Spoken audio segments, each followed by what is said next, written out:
Good morning friends.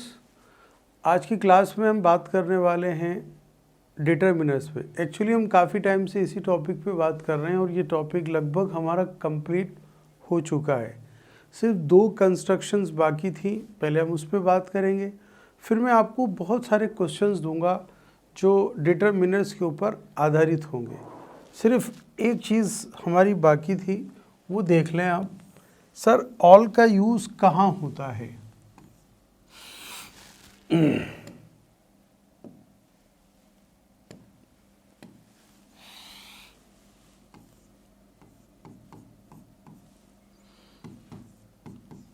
All का मतलब और होल।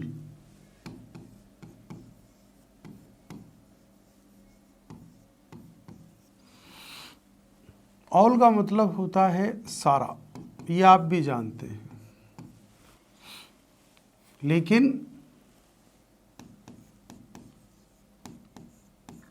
ऑल का यूज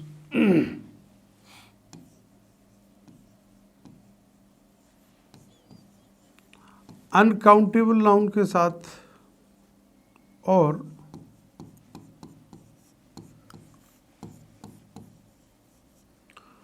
प्लूरल नाउन के साथ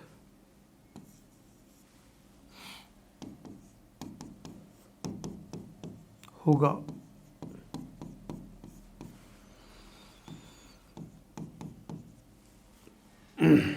का एग्जाम्पल देखें आप।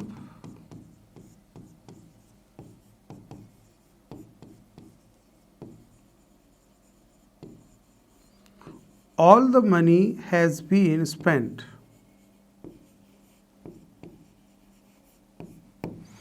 सारा पैसा खर्च हो चुका है।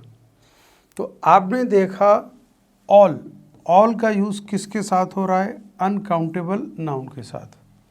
All the money has been spent. एक चीज़ और है, वो देखिए आप।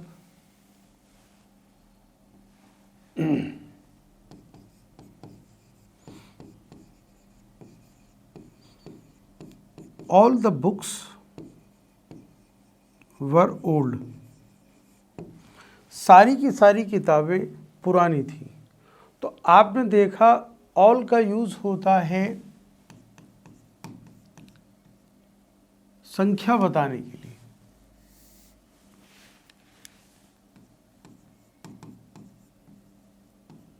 संख्या बताने के लिए। फिर सर, होल का यूज़ कब होगा?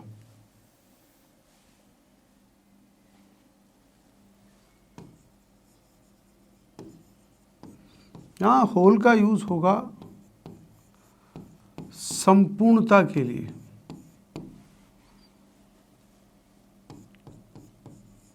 हर होल बॉडी was covered।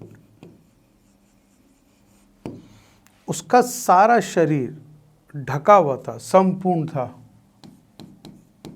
किसी व्यक्ति या वस्तु का पूरा ढका होना।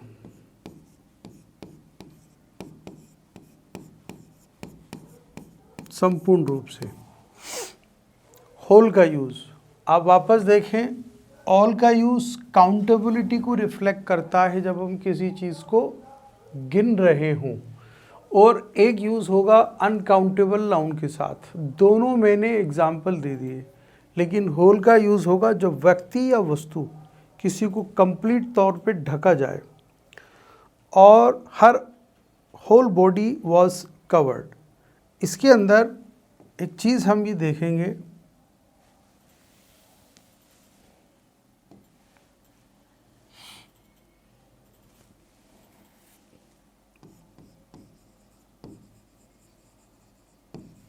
द होल ऑफ के साथ में प्रॉपर नाउन का यूज़ होगा। आपको ये इम्पोर्टेंट रूल याद रखना है।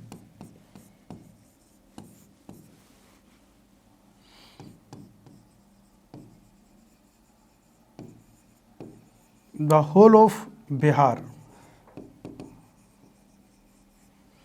आपने देखा द होल ऑफ के साथ में मैं प्रॉपर नाउन का यूज़ कर रहा हूँ। द होल ऑफ बिहार, पूरा बिहार, संपूर्ण बिहार की बात कर रहा हूँ। और कई बार ऐसा होता है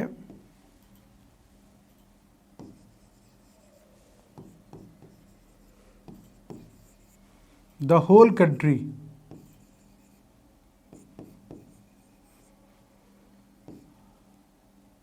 सिंगुलर कॉमन नाउन,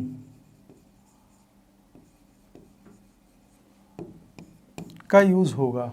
इतना सा आपको ध्यान रखना है कि अगर द होल ऑफ है तब तो उसके साथ प्रॉपर नाउन आएगा, द होल ऑफ बिहार, सारा बिहार।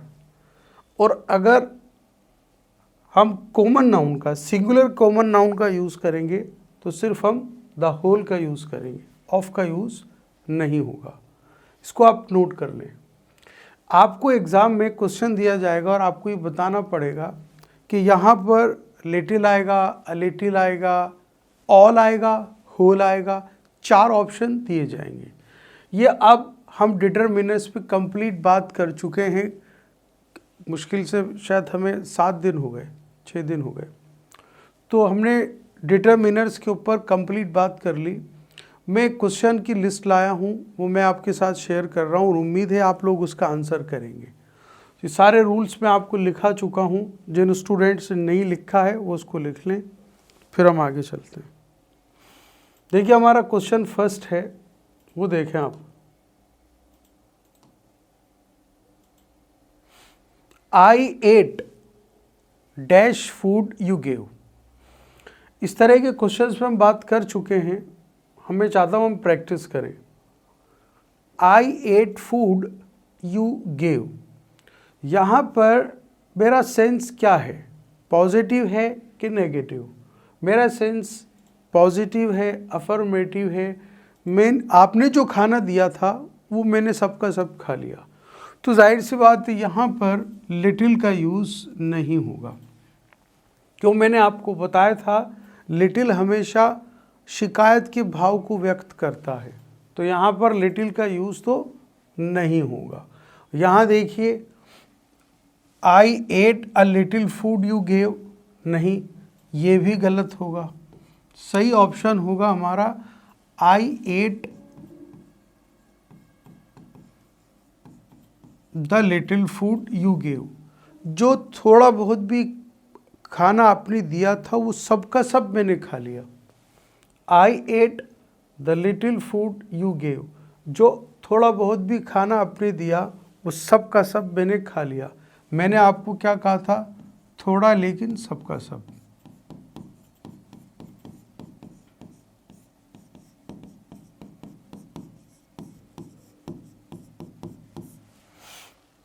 नेक्स्ट क्वेश्चन देखें आप। Can you give me any more information? Either more information, some more information, या नाइदर मोर इंफॉर्मेशन। आप ये देखें फ्रेंड्स, मैंने आपको एक रूल लिखाया था कि सम का यूज़ कहाँ होता है। सम का यूज़ होगा अफर्मेटिव वाक्यों में, एनी का यूज़ होगा नेगेटिव और इंट्रोगेटिव वाक्यों में। 4 सेंटेंस होते हैं, अफर्मेटिव, नेगेटिव, इंट्रोगेटिव और इंट्रोगेटिव नेगेटिव। मैंने आपको कल और परसों दोनों क्लासेस में बताया था कि एनी का यूज़ होगा नेगेटिव और इंट्रोगेटिव वाक्य में। आप बताइए ये सेंटेंस इंट्रोगेटिव है या नहीं? साइन ऑफ इंट्रोगेशन दिया हुआ है। Can you give me any more information?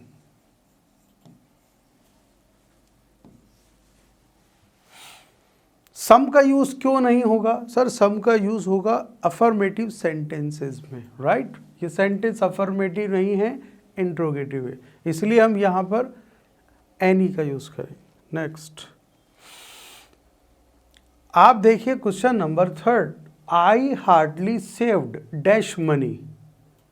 Some money, any money, more money या मच मनी? देखिए फ्रेंड्स, मैंने आपसे यूं कहा था कि एनी का यूज़ कहाँ होता है। अभी भी मैंने कहा था एनी का यूज़ या तो सेंटेंस नेगेटिव होगा या इंट्रोगेटिव होगा। हार्डली का मतलब क्या होता है? मुश्किल से। और मैंने आपको परसों रूल में लिखाया था, अगर किसी सेंटेंस में स्केर्सली आ जाए, हार्डली आ जाए, अनटिल आ जाए, मैंने कल लिखाया था आपको,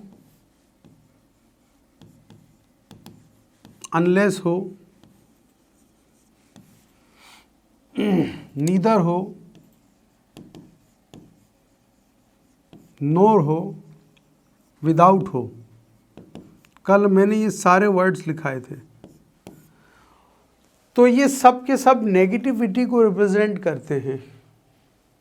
या तो सेंटेंस नेगेटिव होना चाहिए या फिर ऐसे वर्ड्स होने चाहिए जो नेगेटिविटी को रिप्रेजेंट करते हों। हार्डली का मतलब होता है मुश्किल से। और मैंने आपसे कहा था कि इन सारे वर्ड्स के साथ में हम किसका यूज़ करेंगे? एनी का।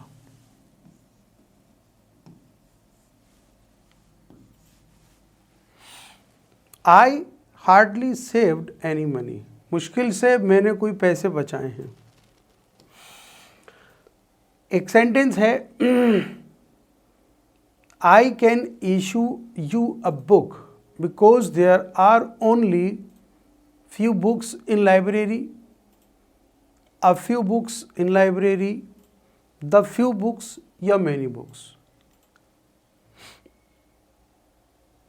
देखिए फ्रेंड्स, मैंने आपसे एक बात कही थी कि आई can issue you a book. दो चीज़ें मैंने आपको बताई थी, फ्यू और अ फ्यू। मैंने आपसे ये कहा था कि अ फ्यू का यूज़ हमेशा पॉजिटिविटी के लिए आता है और फ्यू का यूज़ हमेशा नेगेटिव सेंस में होता है। ये मैंने कहा था आपसे। जब शिकायत की बात होती है ना, ये मैंने साफ शब्दों में लिखा था, शिकायत हमेशा नेगेटिविटी को रिप्रेजेंट करती है। तो जब शिकायत की बात होगी तब हम फ्यू का यूज़ करेंगे। और जब आपकी बातों में पॉजिटिविटी हो या नॉर्मलिटी हो, नॉर्मल वाक्य हो, किसका यूज़ करेंगे हम? अ फ्यू का। यहाँ पर क्या आएगा? A few. वो देखिए आप, क्या इस सेंटेंस में, यहाँ तक पढ़िए आप, क्या इस सेंटेंस में आपको शिकायत का भाव दिखता है? I can issue you a book, मैं आपको एक किताब दे सकता हूँ, पॉजिटिविटी है। तो I can issue you a book because there are only a few books in library. मैं आपको एक किताब दे सकता हूँ क्योंकि लाइब्रेरी में बहुत थोड़ी सी किताबें हैं। तो जाहिर सी बात है, यहाँ किताब दे रहा है वो, उसमें शिकायत का भाव नहीं है, हेल्प कर ही रहा है। तो सही आंसर क्या होगा हमारा? A few. नेक्स्ट आप देखिए, क्वेश्चन है, डैश ही और she is a good player. ये जो स्टूडेंट नहीं जानते हैं वो समझ लें, ये ईदर भी है और आइदर भी है। ये दोनों तरह से प्रोनाउंस होता है, आप सर्च कर लें। ये नीदर भी है और नाइदर भी है। तो मैं इसको कैसे भी प्रोनाउंस कर सकता हूँ, सही है। एक है ऑल, ही और she is a good player. All के बारे में हमने बात की कि ऑल का यूज़ होगा संख्या बताने के लिए, राइट। तो अब आप मुझे बताइए क्या आंसर होगा, या D none of the above, होगा ही नहीं। देखिए, मैंने आपको पिछली क्लासेस में बताया है EITHER, आइदर के साथ में और आता है, और NEITHER नीदर के साथ में नॉर आता है, राइट। ऑल के बारे में मैंने आपको बता दिया संख्या बताने के लिए, नंबर्स के लिए, या अनकाउंटेबल नाउन के लिए। आप मुझे बताइए यहाँ पर क्या है? और तो अगर यहां पर और है तो मैं किसका यूज करूंगा? ईदर का। कॉमन सेंसिकल है। ईदर ही और she is a good player, या तो वो या वो लड़की अच्छी प्लेयर है। तो आपका आंसर क्या होगा? ए, EITHER, EITHER।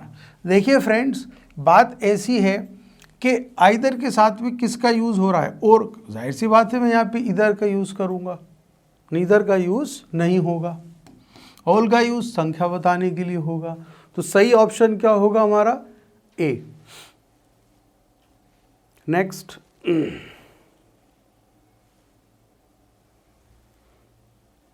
यहां देखिए आप, many the students of the class are present today. Both the students of the class are present today, या मच, या ऑल।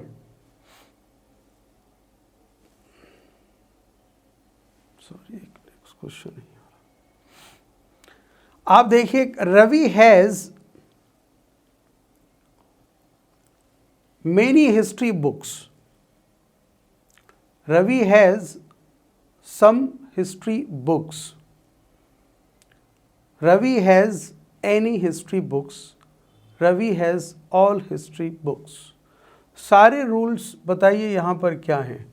देखिए, मैंने आपको एक बात कही थी कि एनी का यूज होगा जब वाक्य नेगेटिव होगा। क्या ये सेंटेंस नेगेटिव है? तो है ही नहीं। ठीक है, चले।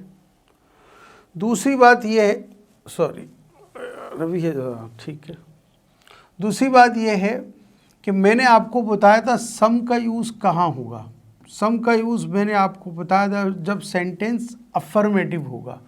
तो Ravi has some history books.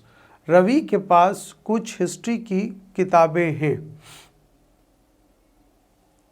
Many का यूज काउंटेबल चीजों के लिए होगा, लेकिन मैं आपको उसका रूल लिखा चुका हूं। तो सही आंसर क्या होगा? बी।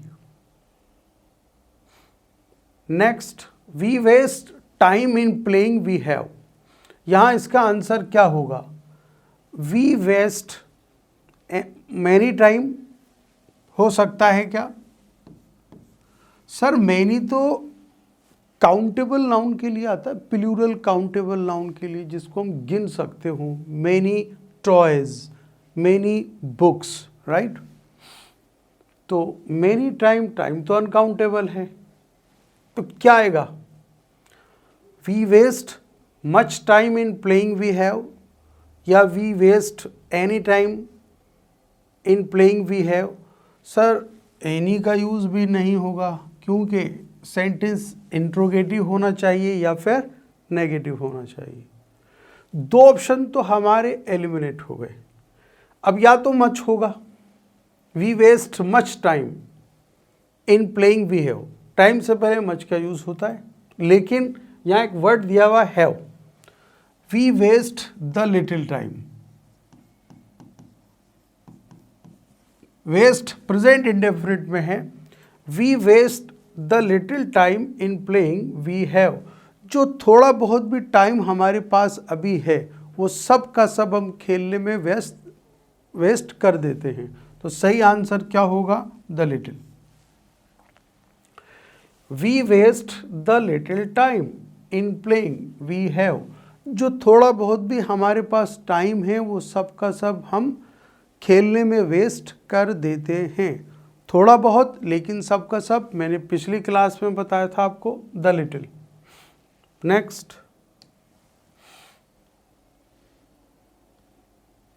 देखिए उसी तरह का क्वेश्चन है। Apples dash apples which were lying in the box were rotten. Rotten का अर्थ होता है सड़ा हुआ। जो थोड़े बहुत भी सेब टोकरी में थे, वो सबके सब सड़े हुए थे। जो थोड़े बहुत भी सेब टोकरी में थे, लाइन पड़े हुए थे, सब के सब सड़े हुए थे। तो यहाँ आप मुझे एक बात बताइए, क्या फ्यू का यूज़ होगा, द फ्यू का यूज़ होगा, एनी का यूज़ होगा, या ऑल का होगा, थोड़ा बहुत लेकिन सब का सब। आप ये देखिए एप्पल काउंटेबल नाउन है, राइट। एक तो ये कि यहाँ पे क्या फ्यू का यूज़ होगा, फ्यू का यूज़ नहीं होगा। हाँ, शिकायत की बात नहीं है, मेरा भाव नेगेटिव नहीं है, मैं तो थोड़े बहुत लेकिन सब के सब यहाँ पर यूज़ होगा। देखिए एनी का यूज़ तो नहीं होगा क्योंकि क्वेश्चन इंट्रोगेटिव भी नहीं है, राइट, नेगेटिव भी नहीं है। The few apples which were lying in the box were rotten. यहाँ देखिए आप, जो थोड़े बहुत भी सेब टोकरी में थे वो सब के सब सड़े हुए थे। तो सही आंसर क्या होगा, the few apples.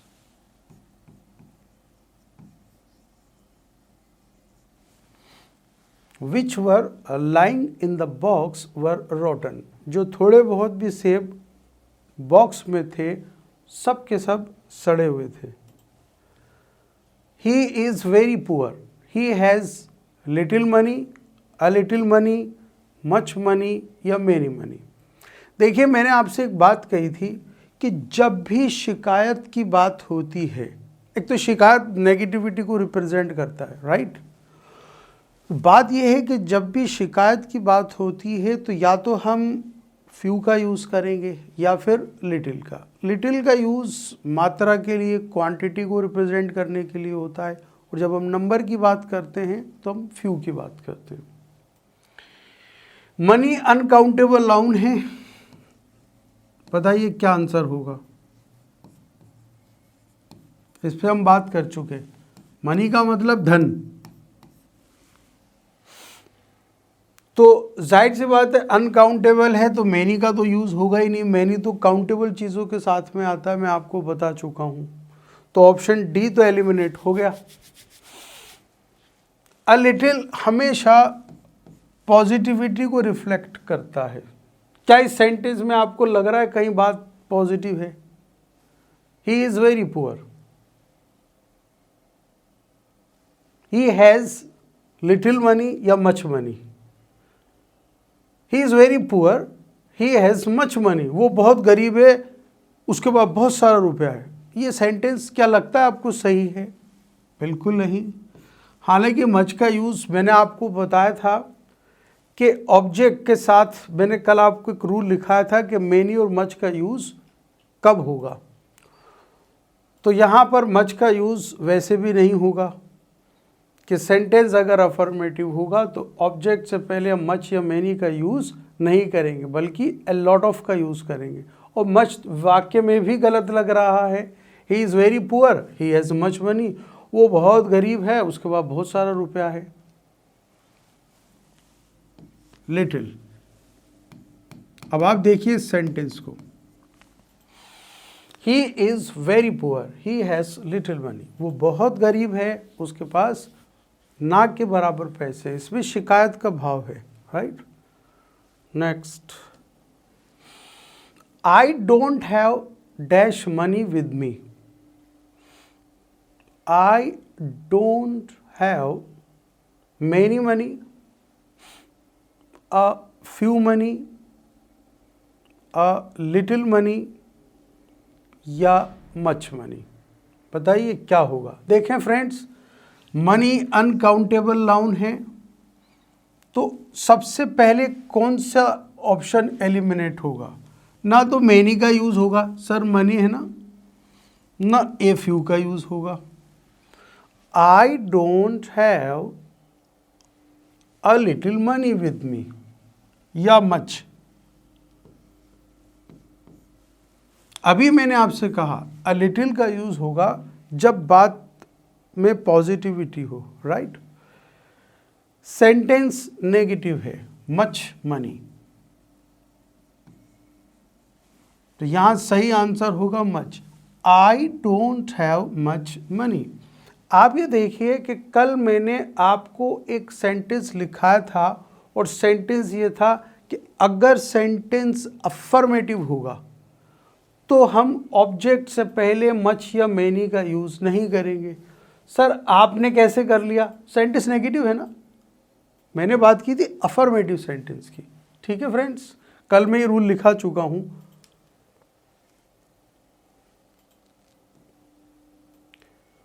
I understood few of what he said.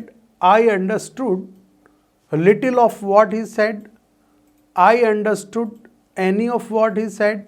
I understood many of what he said. जाहिर सी बात है मैनी का यूज़ तो नहीं होगा। इस फुल स्टॉप तक इस सेंटेंस को पढ़िए। इसका मतलब ये है कि I understood dash of what he said. जो कुछ भी उसने कहा है मेरे बहुत कम समझ में आया है, राइट? पूरी तरह से मैं समझ नहीं पाया। मेरा सेंटेंस में भाव क्या है? नेगेटिविटी का। तो सही आंसर क्या होगा? Little. I understood little of what he said. जो कुछ भी उसने कहा ना, मैं उसको ठीक से समझ नहीं पाया। तो मेरे सेंस में शिकायत का भाव है, क्या यूज करूंगा? लिटिल का।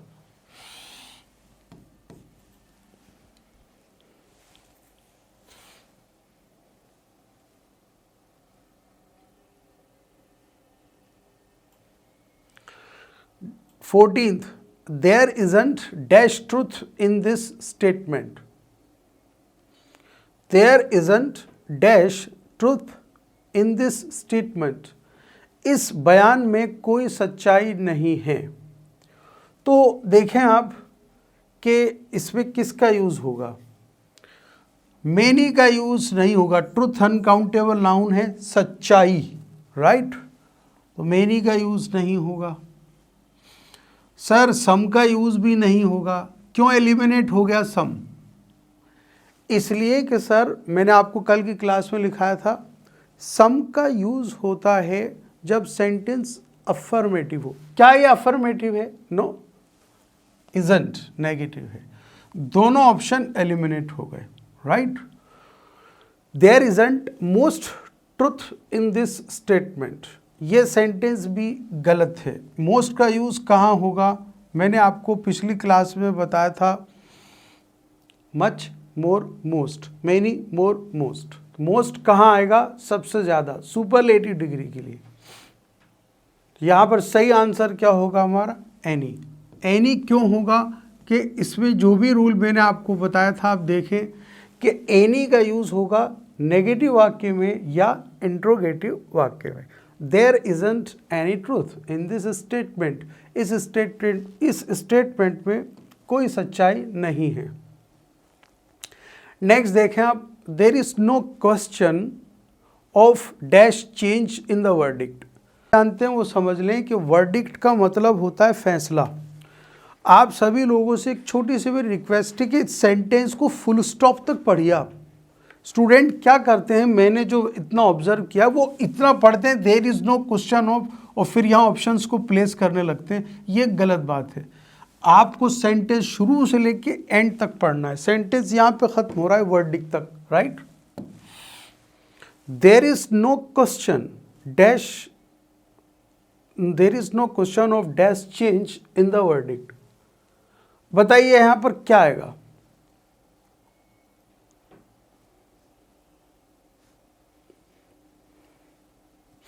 देखिए मैनी का यूज नहीं होगा। मैनी का यूज होगा प्लूरल काउंटेबल नाउन के साथ। चेंजेस होना चाहिए, है ही नहीं। एक बात, सम का यूज होगा, मैंने आपको अभी थोड़ी देर पहले बताया, अफर्मेटिव वाक्यों में, ठीक है। मोस्ट का यूज़ भी नहीं होगा। सुपरलेटिव डिग्री के साथ में मोस्ट का यूज़ होगा। Positive degree, comparative degree, superlative degree, right? तब हम मोस्ट का यूज़ करते हैं। जैसे handsome, more handsome, most handsome, right? Tall, taller, tallest. Superlative degree के साथ में beautiful, more beautiful, most beautiful. क्या यहाँ पर सुपरलेटिव डिग्री की बात हो रही? नहीं। यहाँ पे सीधी सी बात, यहाँ देखें आप, नो लगा हुआ है। और मैंने आपको अभी थोड़ी देर पहले रूल लिखाया था, अगर वाक्य में नो हो, नॉट हो, नीदर हो, हार्डली हो, स्केर्सली हो, ये सब के सब वर्ड्स नेगेटिविटी को रिफ्लेक्ट करते हैं। तो एनी का यूज़ कब होगा? जब वाक्य नेगेटिव होगा। तो सही आंसर क्या होगा? Any. There is no question of any change in the verdict. Verdict में, फैसले में चेंज का तो सवाल ही पैदा नहीं होता। अब आप एक चीज देखें, यहां पर एक वर्ड है only of these apples are good.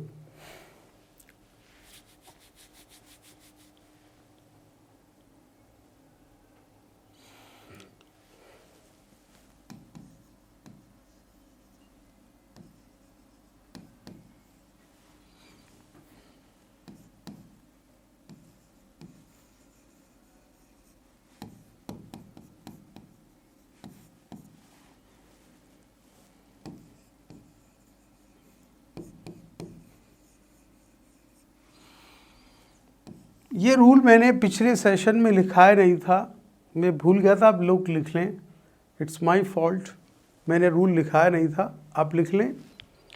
Only के साथ में ए फ्यू का यूज होगा और वेरी के साथ में फ्यू का यूज होगा। तो only a few of these apples are good. Actually student मुझसे पूछेंगे कि सर ये बात तो ठीक है, एप्पल्स की बात हो रही है तो एप्पल्स को तो हम काउंट नहीं कर सकते, लिटिल का यूज़ नहीं होगा। लेकिन आप ये बताइए कि अ फ्यू ही क्यों आया, राइट?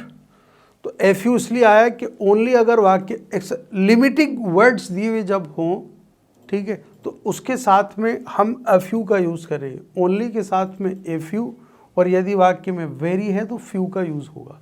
ये रूल मैंने लिखाया नहीं था पिछली क्लास में, आज लिख लीजिए आप।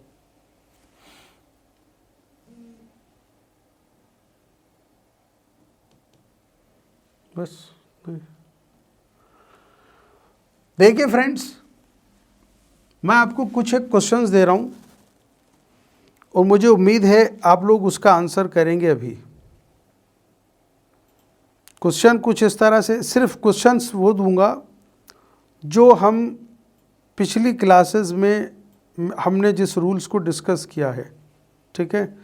तो आप लिखिए, आप मेरे साथ एक सेंटेंस,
ये नील नदी है, इसको नाइल कहते हैं, Nile. A Nile is the longest river in the world. नील नदी दुनिया की सबसे लंबी नदी है। ए आएगा, द आएगा, या एन आएगा, या नो आर्टिकल रिक्वायर्ड। जाहिर सी बात है यहाँ पर द आएगा, और मैंने आपको रूल्स में लिखाया था, जिन स्टूडेंट्स ने बाद में ज्वाइन किया वो एक बार फिर देख लें। The is used before the names of river. नदियों के नाम से पहले हम द का यूज करते हैं। द गंगा लिखा था या नहीं, द अमेजन,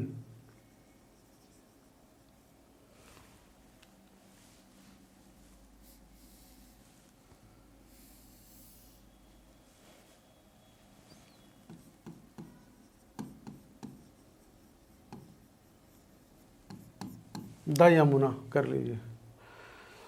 नील नाइल एक नदी है, उससे पहले हम दा का यूज़ करेंगे। नोट कर लें आप। इसी तरह का एक क्वेश्चन मैं आपको और दे रहा हूँ।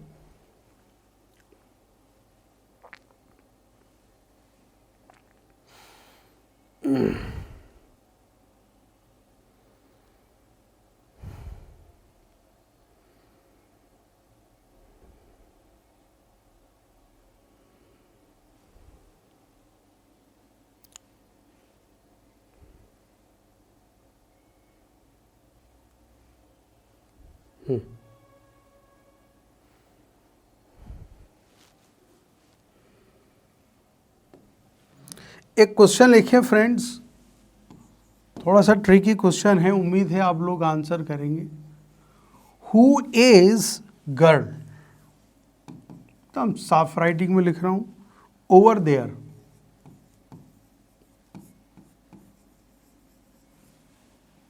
With mic.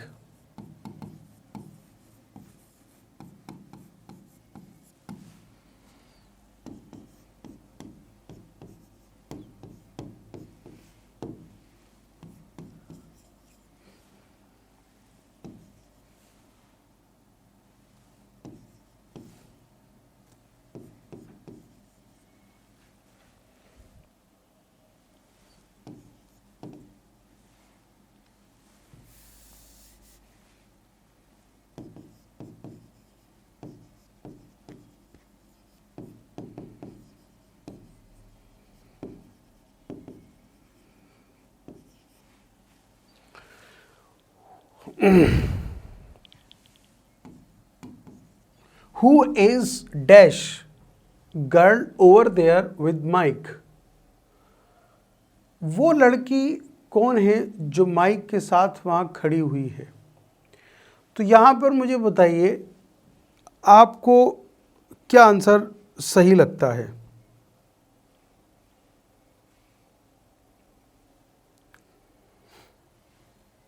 यहाँ देखिए, who is the girl, who is the girl over there with Mike. वो लड़की कौन है जो माइक के साथ वहाँ खड़ी हुई है? मैं विशेष उसी लड़की की बात कर रहा हूँ, निश्चित। तो मैंने आपसे क्या कहा था? डेफिनेट आर्टिकल दा का यूज़ होगा, क्योंकि मैं एक विशेष रूप से उसी लड़की की बात कर रहा हूँ जो माइक के साथ वहाँ पर स्थित है। नेक्स्ट क्वेश्चन देखें आप।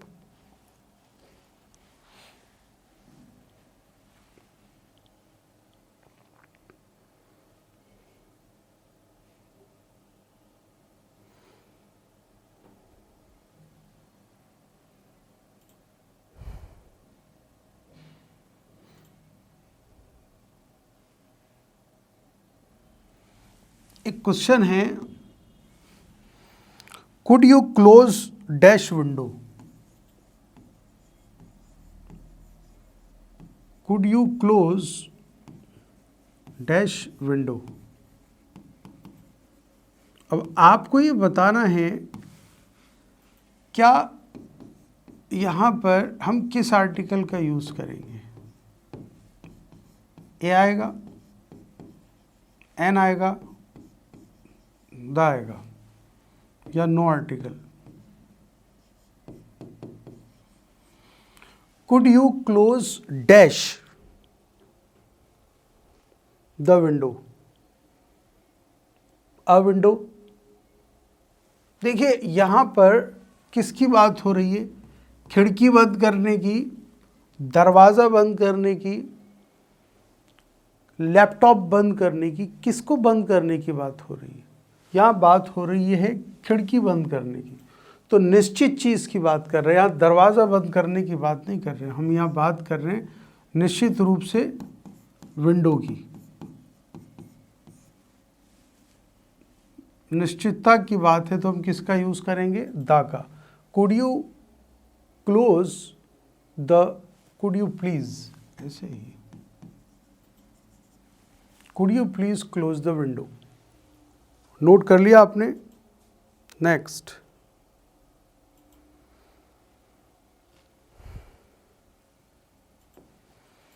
एक क्वेश्चन है कुछ इस तरह से, my sister lives in my sister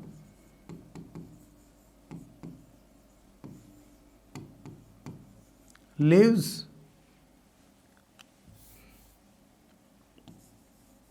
in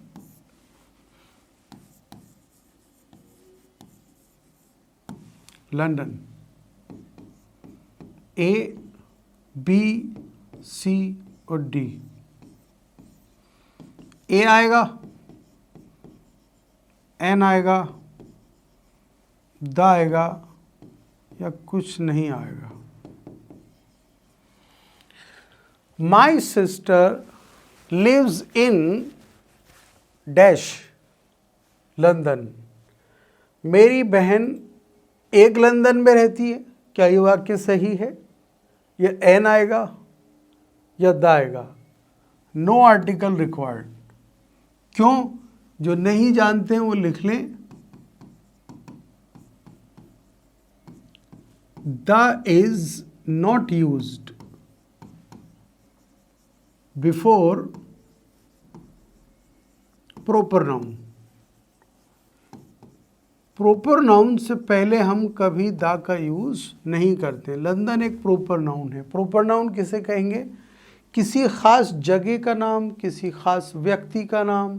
जैसे मैंने कहा राम, एक लड़के का नाम है. हर लड़के का नाम राम नहीं होता.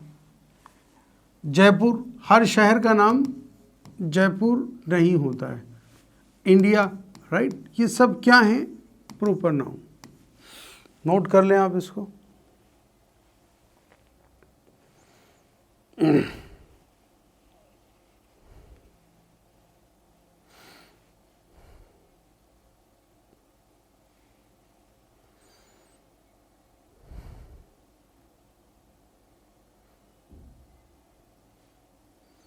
अब आप देखिए फ्रेंड्स, इसी से मिलता जुलता एक क्वेश्चन है और मुझे उम्मीद है आप लोग कंफ्यूज नहीं होंगे.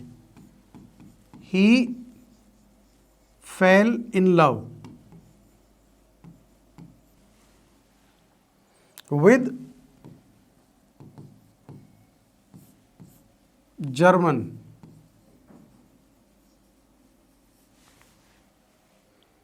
गर्ल. While he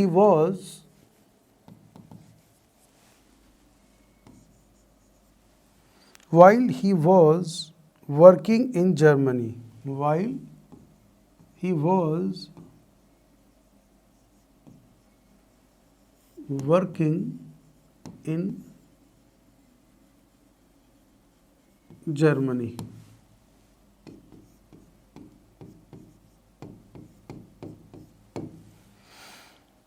क्या ए आएगा या द आएगा? एन आएगा, नो आर्टिकल आएगा.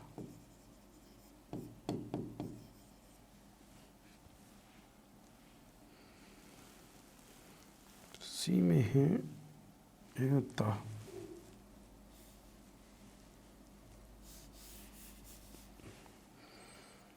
थोड़ा सा मैंने ए, उसके बाद में द, उसके बाद में ए डैश द. देखिए फ्रेंड्स, एक क्वेश्चन है और आपको जल्दी नहीं करनी है, आपको सोचना है इसका आंसर क्या होगा. He fell in love with a German girl, with the German girl, with A और द दोनों आ जाएंगे. विद अ जर्मन गर्ल या विथ द जर्मन गर्ल या no article required. He fell in love with a German girl while he was working in Germany. जब वो Germany में काम कर रहा था तो उसको एक जर्मन की लड़की से प्यार हो गया. तो ए जर्मन सही होगा कि द जर्मन सही होगा? He fell in love with a German girl.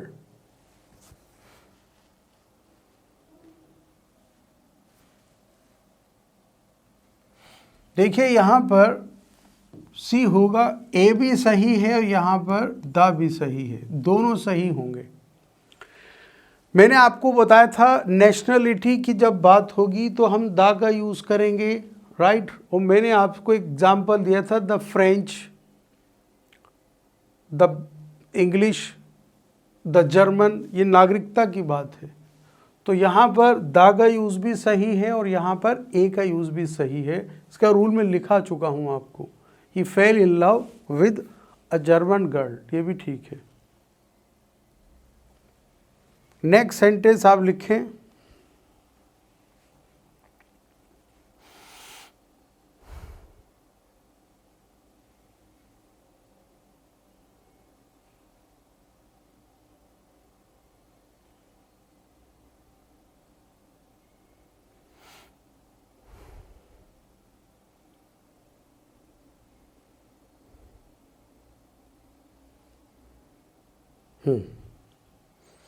अब एक क्वेश्चन लिखें,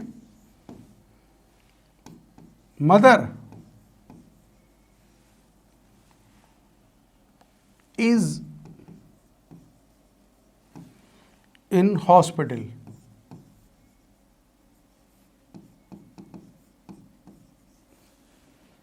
dash she has kidney problem.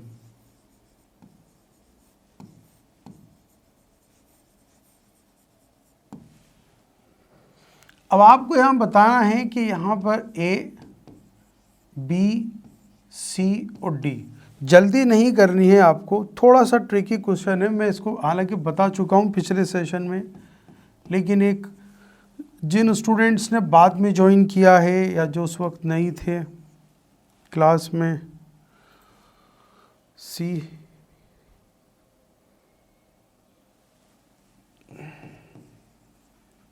तो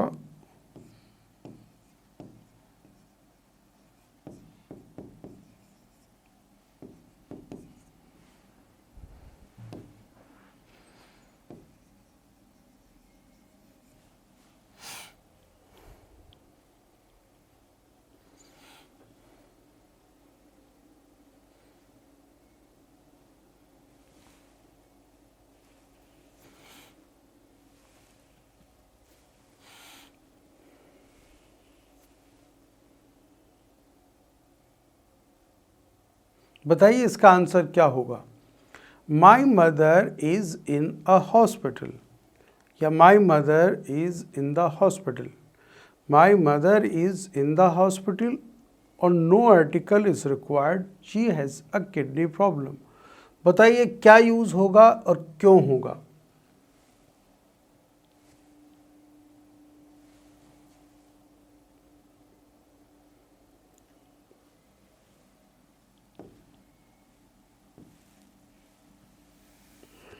एक second,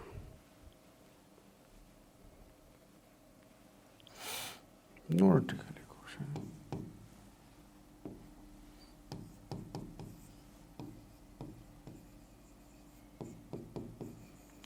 no article is needed, option ही नहीं लिखे मैंने।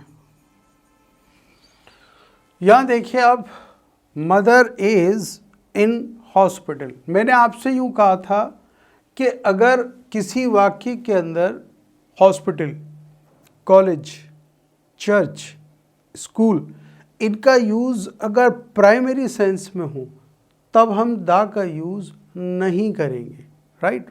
और अगर मान लीजिए हॉस्पिटल का, स्कूल का यूज़ हो रहा है सेकेंडरी यूज़, मतलब स्कूल में लोग पढ़ने पढ़ाने जाते हैं, इस हॉस्पिटल में जाते हैं, इलाज करने के लिए जाते हैं, right.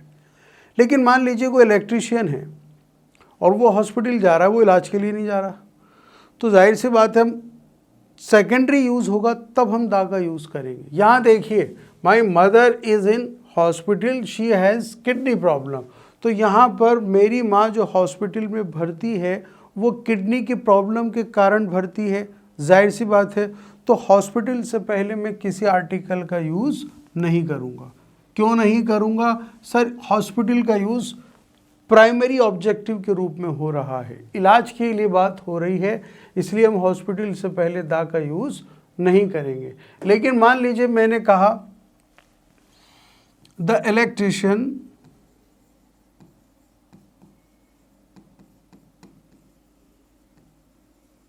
Went to the hospital,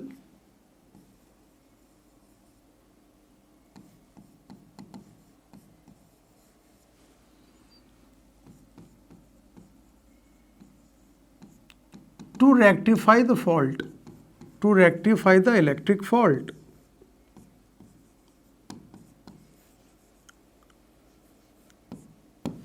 यहां मैं द का यूज कर रहा हूं और ये सही है।